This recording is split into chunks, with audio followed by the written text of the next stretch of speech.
Hello everybody, welcome back to my channel. My name is Inkboy and today I'm going to be doing an updated tutorial on how to edit your pictures in Second Life. Uh, this is how I do my pictures as of 2021. So there's a few things that have changed. Some of the things have stayed the same, but yeah, we're gonna get you editing your pictures super good either way. So first thing is I am using the Black Dragon viewer. Most of the features in Black Dragon, from what I can tell, you can kind of manipulate and do around the same thing inside of Firestorm. However, it's not as intuitive, and I can't speak for everything. I feel like there is something about Black Dragon that makes pictures just look better on Black Dragon. I can't speak on it because I don't know what it is. I probably should have done my research, but what I will say is if you are able to run Black Dragon and use the features within it, it's very powerful. I would highly recommend it to get like a good base picture. Now you can get like you can still do your picture up and edit it in not Second Life, but in Photoshop and make it look amazing, regardless of how the base picture looks. But it's going to be a lot easier if your base picture looks good to begin with, right?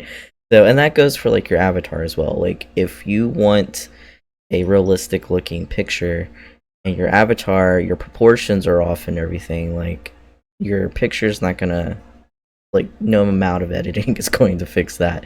So be sure that your avatar looks good to your liking, you know, like in your opinion it looks good.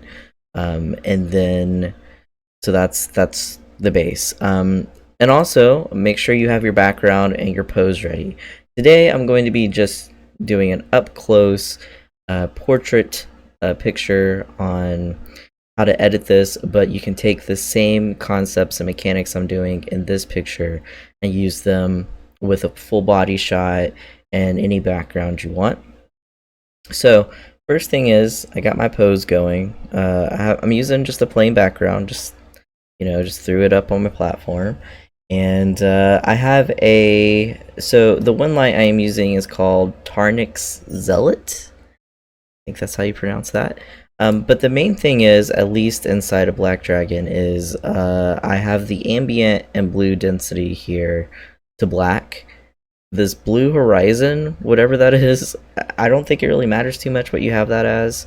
Play around with it as you like. And any of these, just play around with them as you like. But from my experience, as long as you have like a lot of black going on here and a good light source, it makes this happen. And you can already see like it's looking pretty realistic as it is. And just to show you like my settings over here, I have some things switched off because I'm using like a blank background.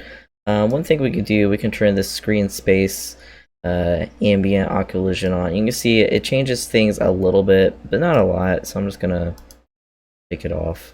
I actually think it looks better in this case with it off, but definitely do as you please. And I'll just scroll through here and you can kind of see my settings.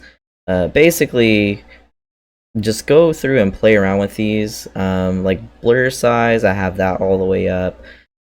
Projector resolution, that's all the way up. Most of these things, I'm not too sure what they do. But I just kind of played around with them until I like them. I think the main thing is going to be like your win light setting. And my settings are up on Ultra as well. So if your computer can't run this on Ultra, that's fine. Don't worry about it. I'll show you in Photoshop how to get around some of that with some of the editing we do. But if you can run it on Ultra and use these settings, then you're in a good spot. So once you get your pose, your background, your setup right, with the light, just to show you this, on my settings here, I have light strength is all the way turned up. And then on my actual light itself, this is just a box I built, and I went over to features and I checked the light box here. And that's it. You can change the color of the light if you like. I keep it on white, just plain white light. But the intensity I dialed down a lot. Like you can see, it's not even a full like at like 1. So just play around with this until it gets to the way you like it to be. But that's how I have mine. So, and you can add as many of these as you like, and wherever you put it on your platform is going to change the way the shadows and stuff cast onto your avatar. So, for example, like if I go to edit and then I make another one of these by hitting shift and dragging it out, you can see like it's completely changed the way this looks. And if I move it up and down, you can see how the shadows start to change a little bit. Like that looks different than the way it was 2 seconds ago. But I'm going to delete this because I don't want it. I just want the one I have there. I like the way this looks, and we're just going to get into position here. I'm going to go ahead and get this out of the way. And yeah, I'm going to go ahead and click the snapshot button. Now, when you're in here, there's another step you want to do. There might be a way to save this permanently, this setting. I don't know how to do it in Black Dragon. In Firestorm, once you set the width and height on this, it saves permanently, but in Black Dragon I've always have to change it. In this first box here, you're just going to put this up to 6,000 if your computer can handle it. Make this as big as your computer can handle within reason. I wouldn't really go past 6,000. I know some people go up to like 9,000, 8,000, but from my experience, 6,000 is plenty. And then I just click in the second box and it will automatically put it to whatever it needs to be at. And the reason why you do this is the bigger your picture is, the more detail it's going to capture, and it's going to make it really easy to edit it and make it look good within Photoshop. I don't know if you've seen other people's pictures where it looks kind of grainy and like it was taken with a potato, even though this is a computer game. It's because more than likely their resolution here is really low, and nothing against them. They may not be able to get the resolution to be this high because of their computer, but if you can get it this high, it's going to help you out a lot. So this is just one of my tricks that I do, along with everything else that I just did in this setup. And also a quick note, if you have questions on anything I go through in this video, go ahead and add me in Second Life. My name is just Travie, Just Travie, Travie. Feel free to shoot me a message over or add me. I'm more than happy to help you out. But just from this preview, I can tell like it's not exactly where I want it to be. So I'm going to minimize this for a second. We're going to zoom in a little bit more, and then we're going to go ahead and snap. And that's pretty much where I want it. I'm going to crop it and everything and make it look a little bit better once we get into Photoshop, but this is where I want it. Another side note, I would also play around with the camera controls. These are underneath the settings somewhere, I think. Trying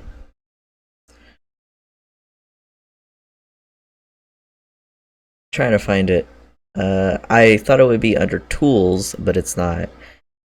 It's under like, it's under somewhere.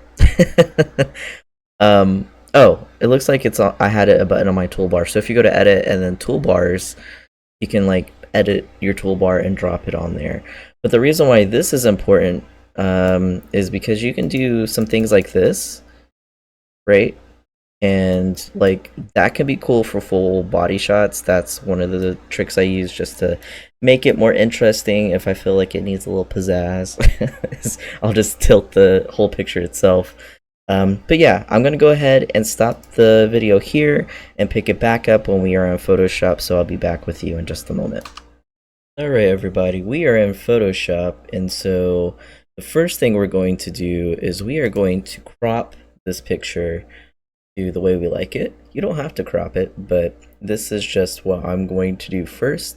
If I want to crop a picture, that's the very first step I do before I start working on it. So, in this particular case, we're going to crop it quite a bit because this is an up-close portrait, and it may not be perfect. I try to like get it kind of even because I think people subconsciously get like weirded out if like the head is not exactly centered. And you can kind of use these lines on the cropping tool as a guide and all that fun stuff. So I try to do that. And so we can kind of see, I mean, it's not perfect, but my eyes in this case are it's pretty centered here, and it is already capturing like a good amount of the jacket and all that stuff. So I'm going to go ahead and go with this as the crop. So the next thing I'm going to do before I start to work on the picture and layer on some edits to it is I'm going to make a copy of this base layer. And the way I do that on Windows is I'm going to hit Control and the J key, and that's going to make a copy. And I would say anytime we go to the next step to make a copy, because if you mess up, you can just delete that new copy and make a new one and start over, and you don't have to completely redo everything. I've actually stopped working in layers so much, and I usually work in just like copies, if that makes sense. So, yeah, what we're gonna do now is go through the first process, which is, it has stayed the same since my first tutorial, I believe, and that is just getting rid of any imperfections and all that fun stuff. So there's two ways you can do it. You can either do it with the healing tool. There's a couple different options, like if you have a blemish or like a weird line on your face or something like that, you can use the healing tool, the healing brush tool, or like the spot healing tool. What I like to do for my ears and any other body parts you may have attached to you and you need to blend in to the skin that is there, I use this patch tool, and I'll show you how it works. If it doesn't work that well because of my tattoo, we'll go and use the traditional method that I usually use, which is the blur tool. And the blur tool is really good for like, I'll probably use it to get the hair cleaned up and stuff like that, so we'll see that a little bit later if I don't use it on the ears. But for now, I'm going to start with the ears. And we'll go ahead and zoom in nice and close. And we will go ahead and try this. It may not work, like I said, because of my tattoo. If it doesn't, we'll just blur it and make it look the best we can. But what you want to do is you want to get a bit of the skin that you're trying to attach the ear to, as well as skin on the ear, and you're just going to click and drag this guy down a bit. And what it does is it tries to blend in your skin with the other skin. And sometimes it takes a little bit of playing around, like that. Like that looks like it could work. So for funsies, let's just see what that looks like. So we can see it kind of, I don't know. That might not be it. So I'm just gonna hit Control Alt Z, and that's gonna undo whatever that was for us. So why that's a thing. Let's just completely undo that. Okay. So weird that it's doing that. That's fine. Oh, is it because it went to, I think it is. It like, make sure you have the patch tool selected. Helps a lot. So, yes, we're gonna try that again.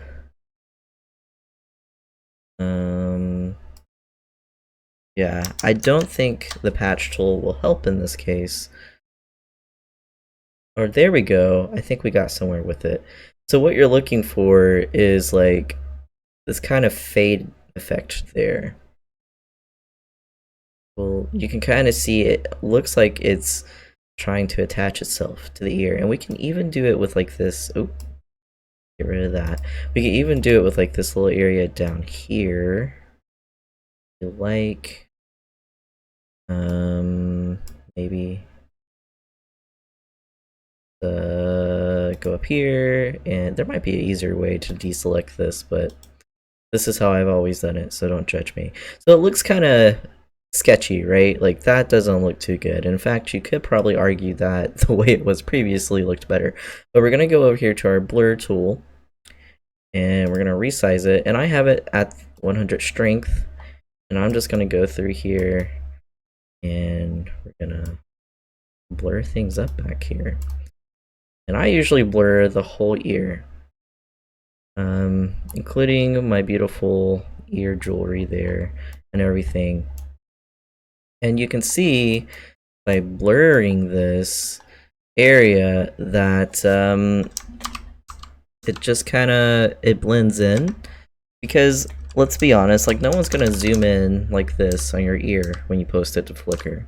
And if they do, they're just looking for trouble. Like they're just being judgmental and jealous of your editing skills. So don't worry if someone's like, "Oh my god, they really blurred their whole ear out." It's fine. Trust me, no one's gonna pay attention to that. No one sane is going to pay attention to that, anyways. So, and I'm just gonna go over here and blur this other ear out as well.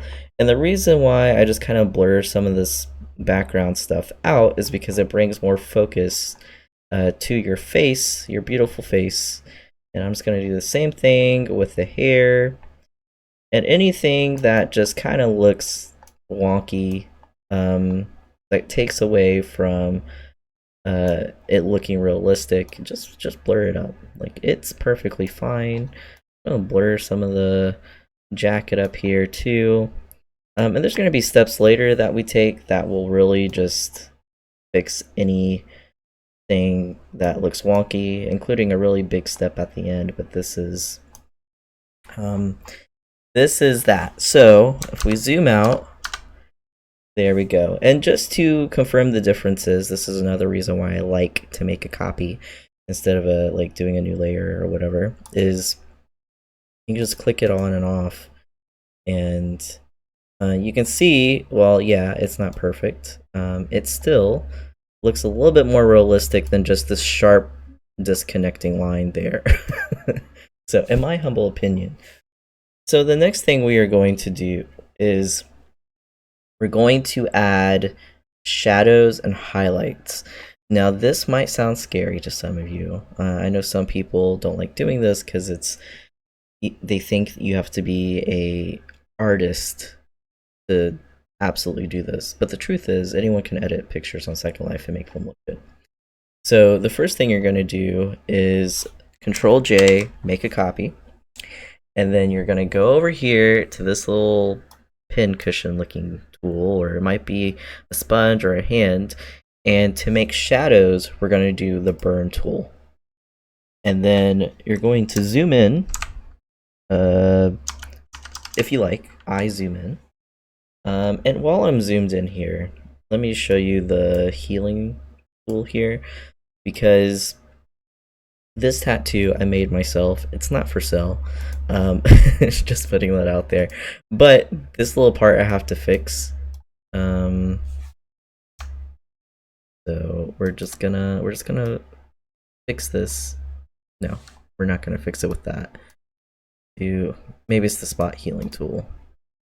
There we go. Yeah, we just see, it's like it was never there. It just erases blemishes. It's amazing. So now that we've done that, and that's how you use that, again, we're gonna go back to our shadow tool here, which is the burn tool. And there's a few places I like to just naturally add shadows. So kind of like if you're a guy and you have spiky hair, and you might do this with like long hair for the ladies or dudes out there that have long hair. You just want to go in here and just kind of darken around the hairline, because your hair casts shadows.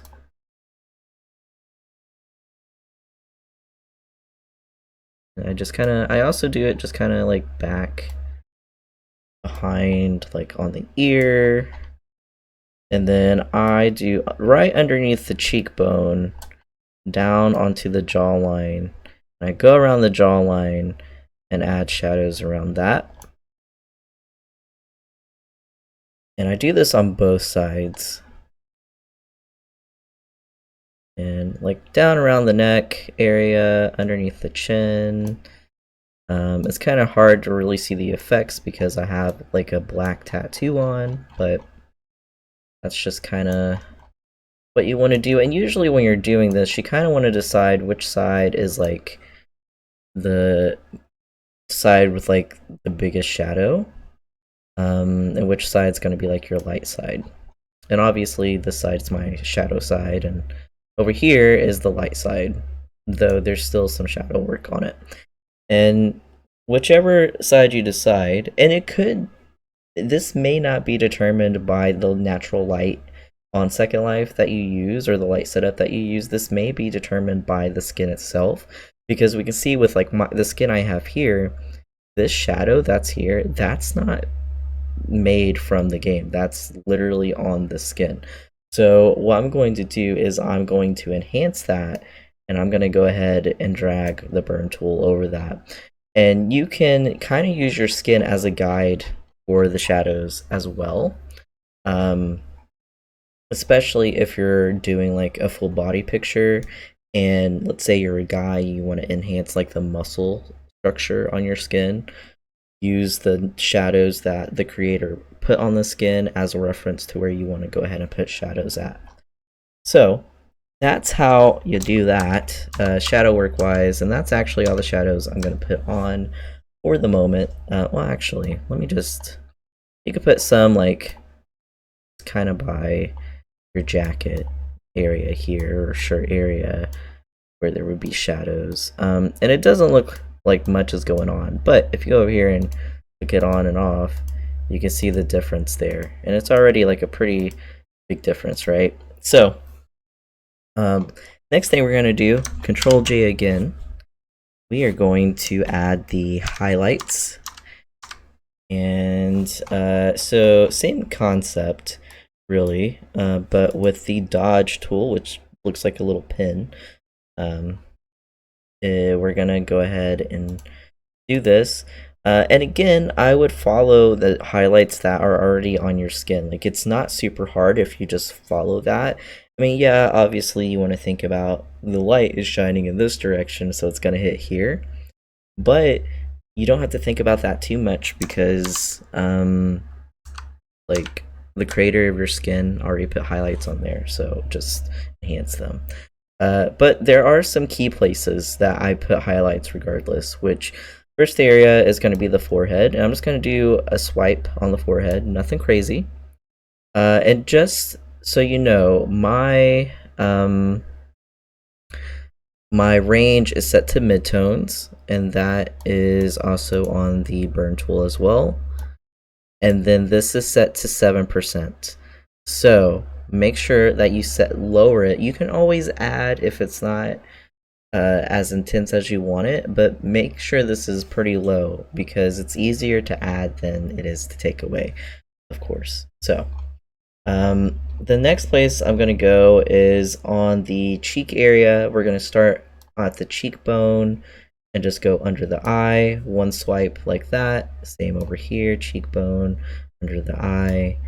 And then we're gonna go make our brush a little smaller, and we're gonna enhance the highlights on the nose like that. And because this is the light side, I'm gonna go ahead and highlight the nose a little bit over there. And then the last key spot that I like to put a highlight regardless is on the chin. Nothing crazy. And then this is optional, but I think it actually helps out a lot.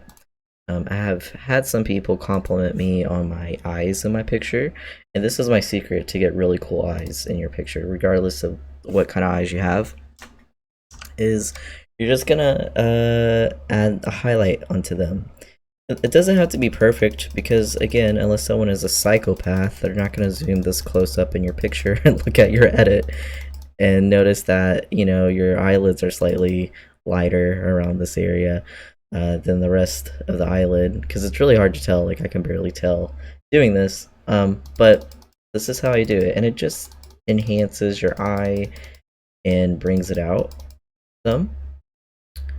So do this as much as you want, and then you zoom out like so, and that's that. And you can, of course, you want to follow the same concept with the rest of your body, but that's pretty much it face wise. Like, again, there's the difference. So we are done with probably the two hardest parts of this whole process. So, but just for good luck, we're going to make a copy. And then we're going to start playing around with the like little adjustment filter thingies. So you can either get to them over adjustments, or if you go to this little half circle, they're all right here. But this is usually where I use them at. So let's go ahead and we will do we'll do curves. And you can play around with all these little sections over here if you like. I would encourage you, just like when you first try to edit your first picture seriously, play with all of these and get it to the way you want it. But I just usually do the middle dropper here and make sure that this is clicked in. And the key to this is less is more, right? Like genuinely less is more with this. So I'm just gonna work on like the shadow area first, and I start at the lower end of this line where there's some peaks here, and I'm just gonna grab it and I'm just gonna slowly lower it just a little bit, just like that. And then I'm gonna add another point kind of towards the top, and this is gonna be kind of like your highlights. I barely moved it, and that's it. You can kind of see just from this line with as little movement as that's there how much I've actually moved it, and that's all you need. Of course, if you don't like it, you can either unclick it or just delete the whole thing altogether, but I like it, so I'm going to leave it at that. Brightness and contrast, you can do the same thing. I usually just mess with contrast and barely, again, move it. It didn't really make much of a change, but there is a small change there. And then exposure, I'm just gonna move the gamma just a little bit. We might not even use it. It's trying to be crazy, but there we go. So now we're at this portion, and now we're gonna start to use the gradient maps. What I would recommend to do, and this is I think I went over this a little bit in my last video, but go ahead and download some gradient maps. Just like DeviantArt is a great source for gradient maps, free gradient maps, and they're safe downloads. So go over to DeviantArt and get some. I believe that's where I got these at. But a good starter is going to be like a black and white one, which I think is default in Photoshop. But we're not going to leave it as is. We're going to go through to the options. And with this, you can go through here and you can see as you scroll through, the blend mode that you put this on is going to change how that filter is going to react. And what I usually do with the blend mode on this is I put it to luminosity for the black and white one, because it just puts like a good base there. And then I'm gonna put another layer on this, and this is like my secret sauce, okay? Like most people, well, I don't want to say most people, but from what I experience, some people just stop at one gradient and they don't expand upon that. But playing around with the gradients actually does some pretty cool stuff for you. So before I put the second gradient on here, I'm gonna make some shadows. And to do that, I'm going to go ahead and go to my brush tool. Just get like one of these little airbrush dealios. Put it to soft light. Put it to about 13. And we're just going to go through here and enhance some shadows going on already. So actually, I just messed up. Because that, I was like, why is it not getting darker? And it's because I had it with white instead of black. So yeah, select black for shadows, and then click back on this. And I think I made a copy, but just make another copy to be sure. And then again, we're gonna go through here, and we're just gonna darken this up. and in some areas. So, and you can even like kind of darken the background up too if you like. Whatever you think looks good. But I usually try to darken it up quite a bit in some areas, and this doesn't have to be perfect. I'll be the first one to admit that my shadows are absolute trash when I put them on here, but that's because I don't overthink them and I don't try to make them perfect. I do just enough to where I know people are not gonna really care, because I'm not making money off of this or anything like. And if I was working on a client's picture, like if you want to do this as a like means of making Linden on Second Life, don't listen to me about being lazy with your shadows. Actually put in the work and and make nice shadows. But because this is just for my Flickr and I really could care less on if like a shadow goes a little too far over or something, it's fine.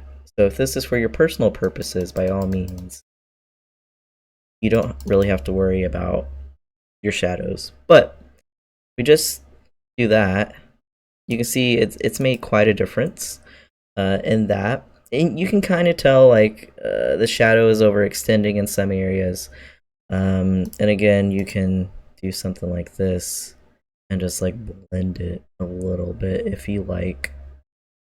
But this next gradient that we put on and the step we do at the end is going to help it quite a bit. So next thing I'm going to do is I'm going to go to one of these fun like gradients like this one. It looks ugly like that, right? Actually, that does kind of look cool, to be honest.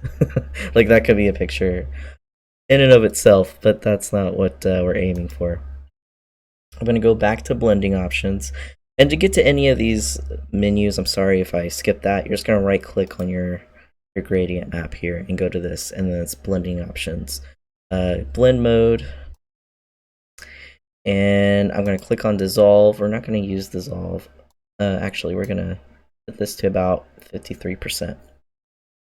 And then we're going to scroll through these, and you can see just even on like the darken one, like how freaking cool that looks, how much it changes the picture. Like if you don't use these gradients, I'm telling you, you are missing out on a life hack for these pictures. Multiply one's pretty good, to be honest. That's a maybe. And just because I said to start at 50, you can see I'm going through and adjusting this quite a bit. Color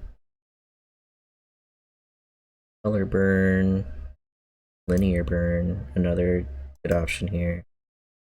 It's actually really good. Kind of really like that one. This one has a lot of good options. Let's not get stuck on that though. Let's just keep going. Put this back up to 50. I keep it around 40 to 50 so you can actually see what it's going to do, and then just lower it to lessen the effects to where it's not as intense. I just use my scroll wheel to go through this, like so. It's kind of cool. Like that's a little like abstract way to do it. That's pretty cool too. That's again luminosity. That's a really good blend option. So I think linear burn here was probably my favorite one of all of them. That or multiply. Let me go back to multiply. No, we're gonna do linear. That just looks the most realistic to me. Okay, and to make sure I'm not crazy and that it actually does change the picture, I like to do that. So, actually I'm gonna go back into it and maybe bump this up just a little bit more, like so. Okay. So there's that. Now,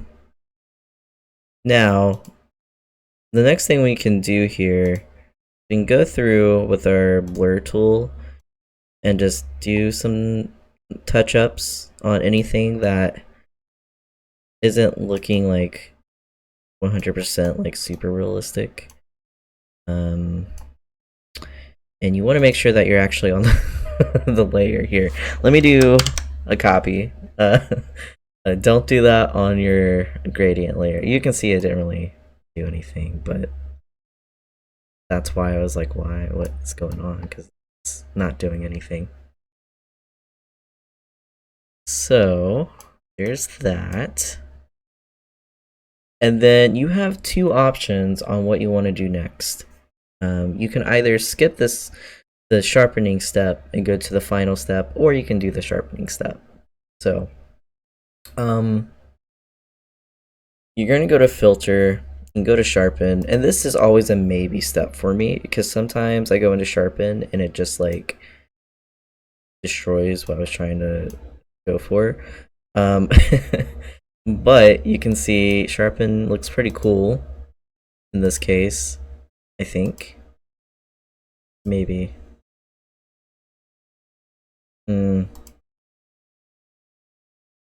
I don't know. I think it's subjective, right?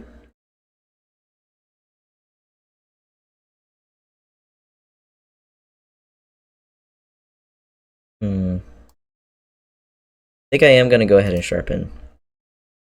And then I'm also going to, as a like cleanup step, on the hairline, I'm just gonna take my smudge tool. It's down to 37. And I'm just gonna lightly jiggle the hair a little bit here. And what that does is that just blends in the hair piece a little bit more to the hair base. It didn't do much, but it did enough. So yeah, there's that. And then the last thing you're gonna do is you're gonna add noise to this picture. And the reason why you're gonna do that is it makes well, first of all, it hides some blemishes and stuff like that. Like the imperfections of your picture.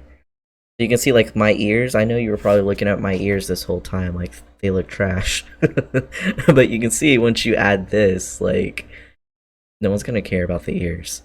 Basically anything you blur, once you add this on top of it, it brings back some life to it because the noise acts like it's almost like adding realistic pores to your Second Life skin and stuff like that. I don't know the science behind it, but that's that. This is up to 16, and I kind of like it there. I wouldn't go too much past 16 because then it gets a little muddy.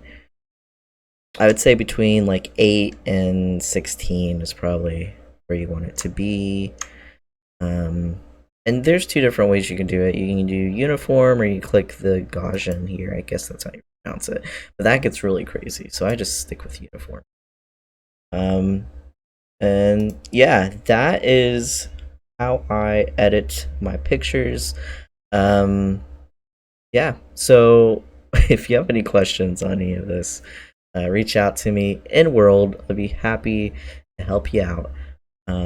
The last step you're going to do is just save this and post it to your Flickr or your social media of choice, and I will catch you in my next video.